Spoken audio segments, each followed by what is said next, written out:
Hi, everyone. This is Jason Birak of Wall Street from Main Street. Welcome back to another Wall Street from Main Street podcast interview. I'm excited. We have a first-time guest on. I've spoken to him in emails, and I met him a number of months ago. He's very well known in the gold and silver community. He's been affiliated with GATA, and he has a very intuitive following there of the derivatives markets, of interest rates, and what the banks have been doing. His name's Rob Kirby of Kirby Analytics. Thank you for joining us here today, Rob. Nice to be with you, Jason and Mo. Hey, Rob, we want to start off the podcast talking about the banks and the financial state that they're in right now, because there's a lot of people that cannot even interpret the financial statements for these banks because there's so much off-balance liabilities and it's a lot very complex just to try to value their so-called assets because these banks have a lot of derivative exposure, which we'll talk about later. So I want to talk about the banks and what you think, why do you think the banks are being able to, stay alive for this long after the 2008 financial crisis, other than the fact that the Federal Reserve are bailing them out? Why the banks are allowed to stay alive is they basically act as agents for the U.S. Treasury, specifically for the Exchange Stabilization Fund. So the trillions upon the tens of trillions of dollars the big derivatives banks have on their books are their chief counterparty is the Exchange Stabilization Fund in the United States, which is a piece of the U.S. Treasury, and they in effect are the conduits through which U.S. monetary policy is implemented. So it's in the U.S. Treasury's interest to keep these banks alive, and therefore I would say the odds of any of these major banks actually doing a face plant or declaring bankruptcy is about the same likelihood as the U.S. Treasury declaring insolvency and a default. Now, Rob, it seems the rules of the game changed in that regard after 2008. Maybe Lehman was sacrificed to show the system that it can't fail, or to prove to the public then that we have to have more bailouts, we have to have this money printing, we have to let the banks be able to do the stuff with the derivatives or whatever they want. Well, is that what happened in your opinion? In my opinion, I'll give you my opinion on that. I wrote about it extensively back at the time. The Lehman collapse, in my view, was a sacrifice, and it was also used as a stealth recapitalization of J.P. Morgan. Interesting. And the banks have just really, the quantitative easing programs, the Fed says in public that it's to promote employment, blah, blah, it's to blah, blah, blah, help the real economy. But when you look at the balance sheets of the banks, like even the gobbledygook that they put out, which obviously is not GAAP anymore because the FASB, the Financial Accounting Standards Board, said that they can mark their assets at whatever model they want to, right? They can value their assets at whatever. That means they don't have accounting. They don't have accounting. They have there is no accounting. Yeah, they have Enron or Ponzi accounting. Yeah. So I mean, I can tell you that my paperweight on my desk is worth $8 trillion, and if you accept that, I guess maybe you would lend me $5 trillion against it, then, wouldn't you? Well, I mean, it's ridiculous. Yeah, that in essence is what's happening, right? Exactly. So then the QE programs, the bailouts, the TARP, this hasn't been to help Main Street at all, right? This has just been to keep the banks going so that they can perpetuate big government and all the spending policies and just maintain the status quo? I'll give you the quick and dirty on why the debt has to continue growing.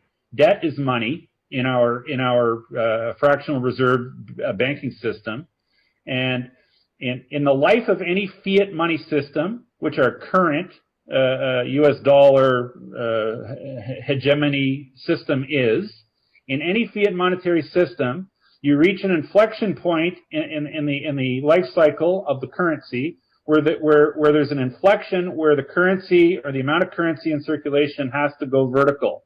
We are on that part of the curve now.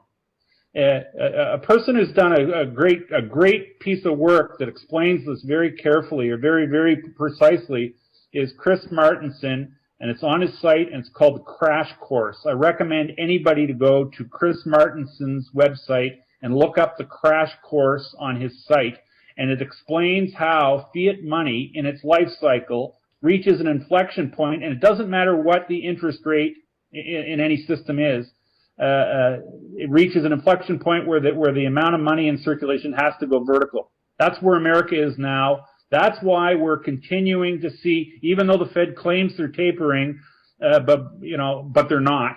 And we see billions, hundreds of billions of U.S. securities showing up in the ledgerdom of the likes of Belgium, a country. In the last 3 or 4 months, Belgium has strapped on something like $200 billion worth of U.S. government securities. This is a little country that has a GDP of $465 billion. This is so absolutely asinine, silly. Sorry to use the word, but it's an insult to the word to even say it. It is so blatantly, fraudulently criminal what's going on in our monetary system. It can only leave one to shake their head in wonder when they understand what the import of these numbers really is. And yet Belgium is running a budget deficit and a trade deficit. They don't even have the savings to be able to afford those treasuries. So listen, Jason, insolvent countries can't bail America out. This is very true. Now, in terms of the London whale trade, J.P. Morgan and Jamie Dimon came out and said, blah, blah, blah, whatever the losses were, the convenient excuse, and the mainstream financial media went along with it, just like how the mainstream financial media has not even mentioned the Belgian buying the treasuries once. I haven't heard it once. So what's your position then on what happened with the London whale trade? Was that a problem with the banks on a bad derivatives bet, or did interest rates go away that they didn't expect them to after they helped manipulate them? I can't really say for certain what happened with the London whale trade. It literally could have been a rogue trader who was off the reservation, who might have been hiding deal tickets underneath his blotter. It could have been that. In an institution like J.P. Morgan, the odds of that happening aren't very good, because the kind of heft that a trader is swinging and throwing around to lose that much money, usually, but I would almost say by definition, they've got people sort of looking over their shoulders. And I know this because I know it firsthand. When I was a broker of these products back in the 80s and 90s, I know that when traders had exceedingly big positions on, they had senior personnel from the institution or the bank looking over their shoulders on days when there was a lot of volatility in the market. So to be honest with you, that one's a little bit of an outlier for me. I don't know exactly what occurred there. I don't think we've been given really true goods on what exactly happened in that instance. But the one thing that's of note, and I think might be the most important thing to take away from this London whale thing, is J.P. Morgan has a derivatives book which has been, for at least the last 10 or 12 years, has been in excess of $50 trillion, and I think it currently sits around $75 trillion in notional. And to think that they've gone 12 years, and I think they've only had basically one losing quarter in 12 years with a book that size. The odds of that happening, Jason, I would say would be like the odds of you flipping a coin 100 times and calling it right 99 times out of 100, and then you lose once and you say, "See, I'm human." Yeah, unless it was a rigged coin, right, where it was both heads and you were tossing that and the person who you were playing against or had betting against you didn't even know that, right? I'll tell you something, Jason. Back in the 80s and 90s when we had real markets, I dealt with some of the biggest derivatives players in the world, okay? Specifically, one of my clients was the biggest derivatives player in the world, hands down. And I can tell you that I covered them for a good 7 years, and I don't think they probably ever had more than 3 or 4 quarters in a row where they consistently made money. And And doing this, if you're doing it in real markets, and if it's real trading, you're going to get the market wrong at times, and you're going to have losses.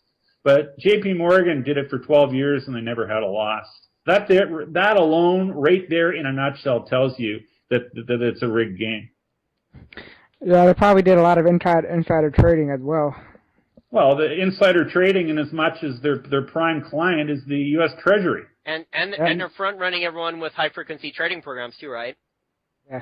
They have that ability. But I mean, the real linchpin is when your trading desk is the conduit through which U.S. monetary policy is being expressed, you know before everybody where the next movement in interest rates is going. And it's a good thing, I guess, maybe that you do know where it's going, because when you've got a $55 trillion interest rate position, it sure helps to know where interest rates are going to be in 6 months. Well, before we get into derivatives, let's talk about the regulators and their failure in doing their job in 2008 when we had a collapse. A lot of these banks were doing a lot of illegal lending to people that had no job and had no assets, called ninja loans back then. And now, 2014, we have more regulation and more agency regulating the financial industry, and yet the banks are back to what they've been doing during the bubble, the housing bubble in 2000. So let's talk about the regulators. And I know you know a lot of regulators. I know a lot of regulators as well, unfortunately, and it doesn't sound like they know what they're doing. So what are the regulators missing back in 2008 when we had the financial crisis, and why aren't they not acting now on the banks? Because we all know they're doing a lot of illegal activities right now. Well, the cause of the financial crisis back in 2008 specifically was in the real estate end of things, specifically with mortgage-backed securities, where they took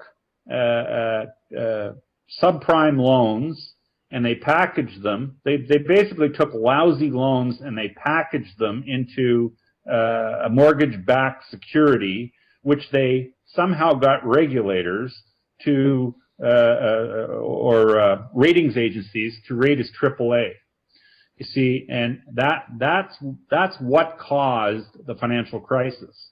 Because in 2008, as that was actually in 2007, with the failure of Bear Stearns and their mortgage portfolios, where AAA rated paper failed. You see, and that was the first time in history that AAA rated paper failed. Like normally the way ratings on paper work is that if something's going to be downgraded, it gets downgraded. Something could go from a AAA to a AA, or from a AA to a single A. But in the history of financial markets, a AAA rated credit had never failed. And that's what happened in 2007. That's why the commercial paper market froze in the summer of 2007. That's why the interbank lending market seized in 2007, because people no longer understood what a AAA credit was. AAA means it's impossible, it can't fail. But we got a new paradigm delivered to us by a bunch of sleazy ratings agencies, like these people like S&P and Fitch. These people should all be put on trial. They rated stuff that they wouldn't buy themselves. They rated as AAA, and basically they undermined their own credibility. These people are criminals. That was a criminal act. And you see, when the market no longer knows or trusts ratings, nobody wants to lend. Nobody wants to buy commercial paper, because people are wondering, well, where's the next AAA rated piece of paper that's going to fail? And the same thing happened, Rob, too, when Obama changed the rules and the United Auto Workers changed the rules during GM's bailout when the bondholders got screwed. So the bond market then, retaliated, too, with that, and the bond markets wouldn't lend. So you have all these regulators here. The regulators I know, Rob, and the stories I've read and the people I've talked to who live right outside of Washington, D.C., many of them don't want to work in their government jobs. They're looking to cash out. So they want to go work in those compliance departments for the banks, so they're not going to work that hard to police them as accurately as they should, because they're probably, when they go in there to the office to look at the banks, they're probably grabbing those employment applications looking to make 2 or 3 times as much money and go work for the banks. Yeah, well, to call a bank's compliance departments compliance of any kind is another misnomer, because I mean, basically what it is it's it's where they go bury bones. It's very sad. It's a very sad, and the thing is, listen, out of these regulators and out of these regulatory bodies, all we ever get is the show trial where they'll go after a high profile person like a Martha Stewart or show trials. But she's not a banking executive, and then you have the banks, right? They throw like a mid-level executive. Maybe the guy is getting like some hidden money in a Swiss bank account, or he's getting a hidden yacht or a hidden piece of real estate in another country, right, in order to fall on the sword. Well, I mean, listen, like what payoff deals anybody's getting in any jurisdiction is far and above me. Suffice to say, they do occur. And probably with greater regularity than anybody really believes. Now, okay, so sorry, Mo, go. Sorry, I was just going to say, it doesn't help that we have a monopoly in the rating agency as well. So, thanks to the government, we have no competition in that industry. If we did, then we have other rating agency would rate the asset or the mortgage-backed security at junk, and no one would buy them. Well, look at it this way. When Arthur Andersen was found to be complicit in helping Enron hide or conduct false accounting with their special purpose entities and all this nonsense back in the early 00s, Arthur Andersen was disbanded. They were shut down.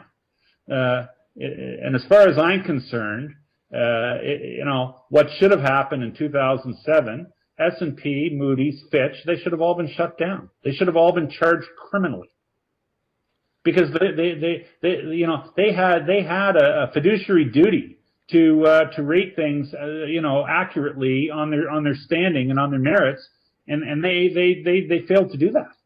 Yeah, but our government, Rob, at this stage is so fascist, though. It's like an oligopoly, like Mo said. There's only 3 companies, right? Moody's, S&P, and Fitch. And the government doesn't want to break them up because the government only wants to deal with a couple entities, right? I think it's worse than that, Jason. I think that the moneyed interests that own the banks have bought the politicos. They've bought the regulators. They own the media. That's why we don't get any accurate reporting on any of this. And these people have a stranglehold on the process. And I mean, that's what it is. The whole system is captured, and America's being milked. Now, Rob, I want to transition to interest rates, because you cover derivatives and interest rates. You made a bold prediction in the last year or two. You said once interest rates got to 3%, you said they probably wouldn't go much higher. I mean, Ben Bernanke now has come out and said, surprisingly, maybe to some people, that he does not think we will see higher interest rates than 3 or 4% during the rest of his lifetime. Do you agree with him? Well, as long as there's an American dollar, and as long as the U.S. Treasury in its current format is in operation, yeah, I do agree with that. I said it long before Ben Bernanke. I told people 5 years ago that rates, because I had people tell me in the financial crisis that rates would go up. And I told them, you're wrong, they're going down. They're going to be forced down, and they're going to stay down, and they're going to never come up. And you know what? And I've been right. And I've been very accurate on my interest rate calls. And interest rates are never going up because they can't. Specifically because the first entity that pays the worst price is the biggest debtor, and that is the U.S. government. And the U.S. government cannot afford to pay market rates of interest. And we have the same type of situation. Japan's been doing this even longer than the U.S. has. Japan's been suppressing interest rates lower with their QE program. They've been forcing their banks to buy Japanese government bonds. Europe hasn't had to do it because the U.S. has been essentially bailing out European banks. Do you think then that the U.S. government is going to have to continue to basically bail out all these different banks and governments then? But you know what? Just keep that question fresh in your mind, because I want to just backtrack for a second. Comparing Japan to America, I don't think is a wise thing to do. Japan is a much different animal than America, and with Japanese government bonds being at the low levels that they're at, you can't really make the same case that it's just like America, because there is no yen overarching derivatives complex, on top of the Japanese yen. You see, American rates were forced down through the derivatives complex. There is no comparable derivatives complex in Japan, and Japan has cultural differences towards saving historically that differs from America completely. Japan is a nation of savers. America has never been a nation of savers. America is a nation of consumers. So there's a huge difference there. And through that lens, if you could please just rephrase your question. Do you think the U.S. then is going to have to bail out Japan and Europe? Because in essence, the U.S. and the Fed have been recapitalizing European banks. Do you think they're going to have to recapitalize the whole system? Well, I mean that's pretty much what they've been doing all along. You see, Jason, you can no longer look at the Fed's balance sheet in isolation. And you can't look at the Bank of Japan's balance sheet in isolation, because the interdealings between these central banks has become so complicated, so intertwined, and so twisted, because they've got these huge currency swap agreements between all the central banks. So you can't just look at. It's the same thing. We've got everybody in the mainstream media talking about the Fed doing a taper, and they're announcing they're doing more taper every month for the last 3 months. They announced the first round of taper in December. But, it was in December, the Fed announced the taper, and then suddenly you've got Belgium gobbling up all the debt. So, I mean, if the Fed's announcing that they're taking the taper out of one column, but they're really just stealthily adding it, into another column that they call Belgium, and even more so, there really hasn't been a taper at all. This is a really good point. And Paul Craig Roberts and Dave Kranzler, I don't know if you saw their articles, but they showed that the Fed just added it onto another line item of their balance sheet with the loan, I guess, to Belgium, right? So Belgium can buy them? Absolutely. Absolutely. I know their work very well, and I communicate with Dave Kranzler quite often, and he's a very sharp guy, and Paul Craig Roberts is quite a brilliant man and quite a patriot. So yeah, we're friends with Dave over here. We've interviewed him a number of times too. In terms of the interest rates then, so you don't think we're going to see any interest rates spike then in any of the key countries? So maybe a smaller country then will be allowed to fail that won't start a domino effect with some of the other countries, but the main countries like Europe, Japan, China, the U.S., those guys are all going to coordinate with each other now to suppress rates? No, they're going to print their way to prosperity. And anything that does fail will be ring-fenced before it's allowed to fail. So you think then that Deutsche Bank, which is probably the worst of all the European banks, it's a disaster because of their derivatives exposure, you think then that they'll just break it up into pieces like I've been predicting and Jim Willey has been predicting too? There's been talk of that Deutsche Bank might be broken into pieces. I don't see how they're going to be able to do it. Deutsche Bank has a derivatives book bigger than J.P. Morgan's, and how you exactly take apart something that big, I don't know. How did it get that big? Were they the suckers on the other side of the trade that the best Wall Street guys just dumped all this garbage on? Well, the history of Deutsche Bank becoming involved in a really large way in derivatives, the history of it is when they were basically involved in an arranged marriage with Bankers Trust back in the late 90s, and Bankers Trust was a call it a pet of the Federal Reserve. Bankers Trust in the institutional markets was known as the Fed's bank, and that was a place where they housed an awful lot of derivatives. Bankers Trust had a huge derivatives book, and there are some people in the banking industry, and in the institutional universe, me included, that believe that Bankers Trust financial problems back in the late 90s was all due to their derivatives. Anyway, they were married off to Deutsche Bank, because I believe at the time Deutsche Bank was probably one of the best capitalized banks in the world that could actually swallow that nasty pill. So, that's when they more or less, I would suggest, when Deutsche Bank got mainlined into the big leagues of derivatives play, and they've been a big player ever since. Now let's transition and talk about derivatives. There's a lot of reports out there saying that there's over $700 trillion worth of derivatives in the global economy, which is pretty scary if you think about it, and what happened in 2008 with the mortgage derivatives and the collapse there. And yet we see reports that there's $700 trillion derivatives out there, and if you can imagine a collapse in that market and the effects it could do on the economy.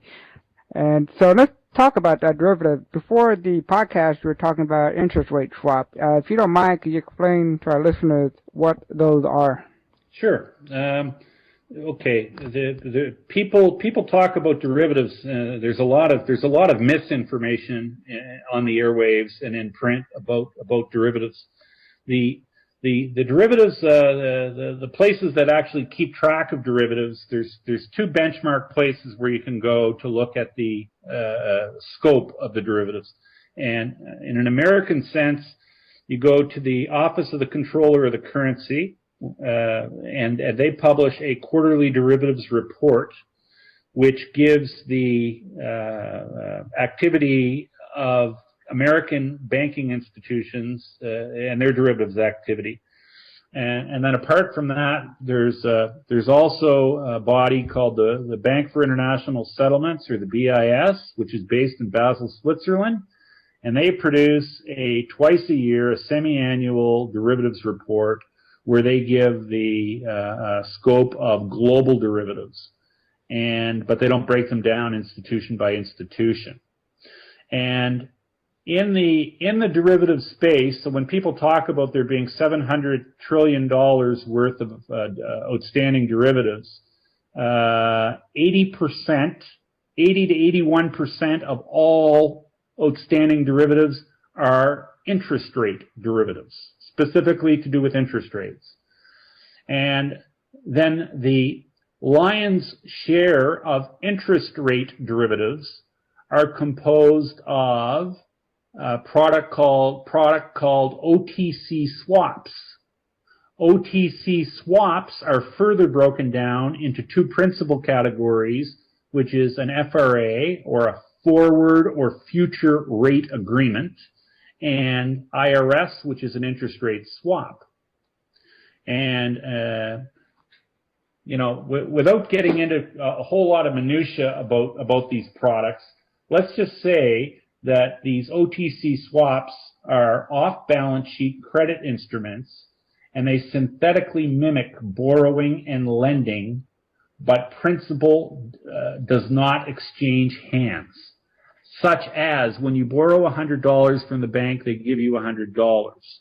But when you do $100 worth of interest rate swap, nobody gives you 100 anything, to begin the trade.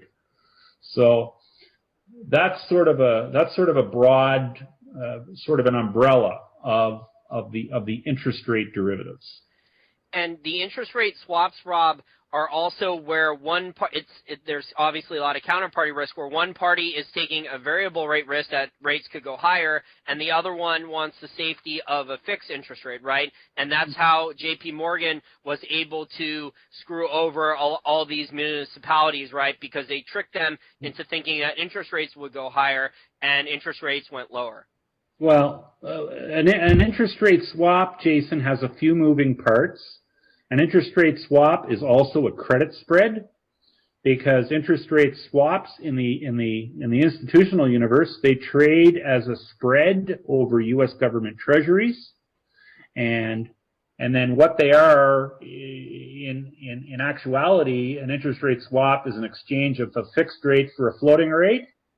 But there's in the interbank market, when banks trade interest rate swaps, they do so on spread, and there is typically an embedded cash bond trade in the when the trade is consummated.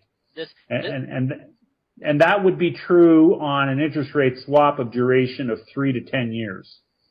No. And trades under 3 years, there are interest rate swaps under 3 years, and they trade a little bit differently because what they trade against, or what they're typically hedged against when they're under 3 years, is a strip of futures, Eurodollar futures specifically, which is a LIBOR-based product. Now, Rob, this sounds so complicated that someone working in the Treasury Department of a municipality part-time in a small city in the United States, there's no way they're going to be able to understand this properly in order to do a smart trade with someone as sophisticated like yourself who worked at a bank and did these things full-time. I mean, Jason, I didn't work at a bank. I worked at a broker. Oh, sorry, at a broker.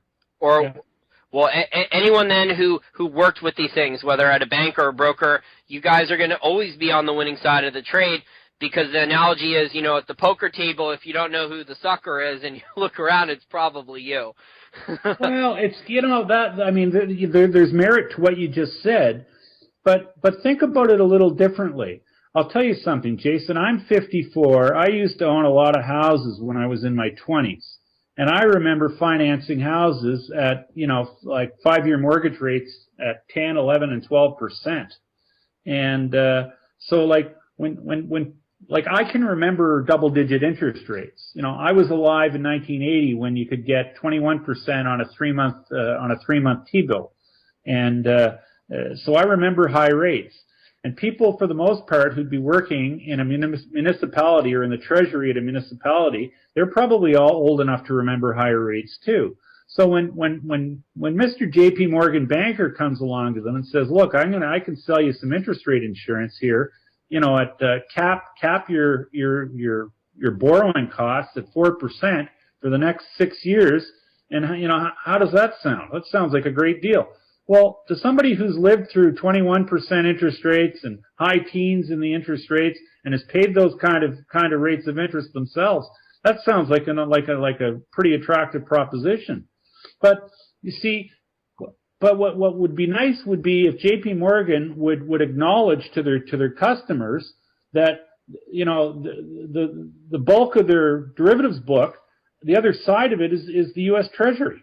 And it's the U.S. Treasury basically signaling that they're going to take rates down to zero and they're going to keep them there for a long time because they're doing 10-year interest rate swap trades with J.P. Morgan, which basically is the implementation of U.S. monetary policy through their trading desk.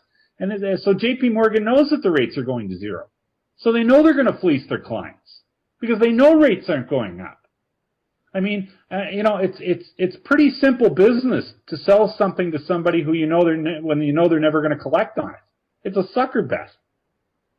I'll sell you interest rate insurance, guaranteeing that you won't have to pay more than X. Well, I know it's never going to be more than X because the guys who make the policy are doing stealth trades through my trading desk that tells me they're going to zero. But you see, we don't hear any of that, and the media and our lame media won't report it. But this stuff goes on every day, and it's very unfortunate.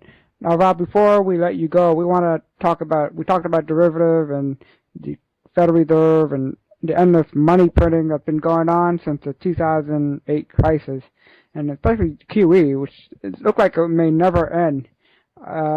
Well, what do you think about that? Do you think QE can never end? And what does this mean for the people on Main Street? Well, will this ever end? That's a great question. The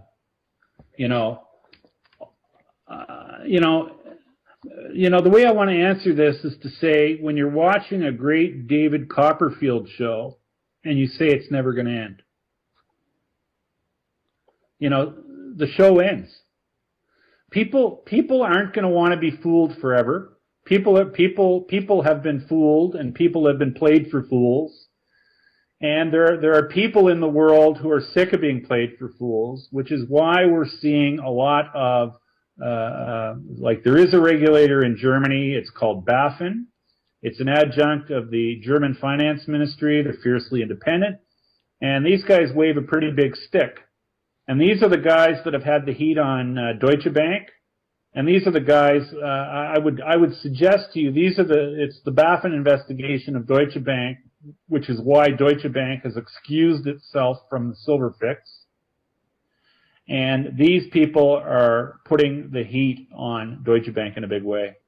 And if Deutsche Bank ever gets broken up, I think it will be likely at the direction and at the insistence of BaFin. And the thing with these banks, if there's any reality that's ever going to be brought to bear on them, if they ever have to have a real accounting, they'll all blow up. They'll go down like dominoes. And I'm going back to your question, will this ever end? At some point this will end, and it won't be pretty. And I just hope it doesn't end in a world war. So. Well, more people are waking up, Rob. I mean, I don't know about you, but my grocery bill since 2005, it's way more than doubled. The gas price is up despite the shale oil boom. The gas price has come down a little bit since 2008, but it's starting to go higher again. All my insurance costs, my cable bill, my electricity bill, all the everyday things I need to survive all have inflation in them despite the government statistics. And we have a large global audience. We talk to people all over the world who message us and respond to our podcasts, like either on YouTube or in emails, and they tell us their bills are all going up and the government statistics don't reflect any of this. So we do slowly have people waking up, and I think people are starting to at least question the stuff coming out of the mainstream media, the stuff coming out of the U.S. government, the stuff coming out of Wall Street, who seems to say, there is no inflation, interest rates can stay at zero for forever, deflation is the great enemy, blah, blah, blah, blah, blah. Well, you know what? We can't have enough of them wake up quick enough, if you ask me, Jason. Now, my last question before we let you go is about the gold and silver market, since you also are an expert there and you worked with GATA for a long time. Do you think this London silver fix, do you think the paper market is eventually on the COMEX and the LBMA? Do you think that's going to go the way of the dodo bird, or do you think then that's going to be controlled then, just like the interest rates and the derivatives have for a very long time to come? In the precious metals markets, Jason, I believe that physical demand will trump paper manipulation in the end. And I think that the day when physical realities trump paper rigging, I believe that end is probably not too far away. It's really hard to time it and put a date on it, though. But I do believe I think I'm going to live to see it. Let's put it that way. And that's a great point. I agree with you. I think the physical demand in gold and silver is going to overtake the paper market, and eventually the price is going to have to go up because it cannot stay this low forever. Because the demand is going crazy, especially overseas in the East, in China and India. And the miners are all losing, a lot of them are almost all losing enormous amounts of money. So something has to give very soon. So either demand has to decrease or supply has to come offline and the price has to go way higher, because the current supply-demand fundamentals with the current prices is just, it's not sustainable. Absolutely not. I mean, look, a lot of marginal production is being shut in and shut down because the cost to produce a marginal ounce of silver right now, I believe, is in the low 20s. Exactly. So I mean, there's not going to be new silver coming to market in the next number of years unless we have a higher price. But and the marginal cost to produce an ounce of gold, I think, is up around $1,200 or $1,300 now too. Yeah, it's around that, and yet we have record demand from the U.S. Mint and the Canadian Mint for silver eagles from the U.S. Mint and from silver from Canadian Mint. So obviously then for this demand to increase, supply is going to have to increase somehow, some way, and there's just no incentive for the miners to bring on any more production. In fact, like you said, the miners are thinking about shutting off production now because they've been running at a loss for so long. Yep. Well, Rob, we appreciate your time, and people want to find out more about your work and what you do. Where can they go? They can find me on the web at kirbyanalytics.com. Okay, great. Well, thank you, Rob, and hopefully you can come back on again. It would be my pleasure, too, and nice meeting you and having a chat.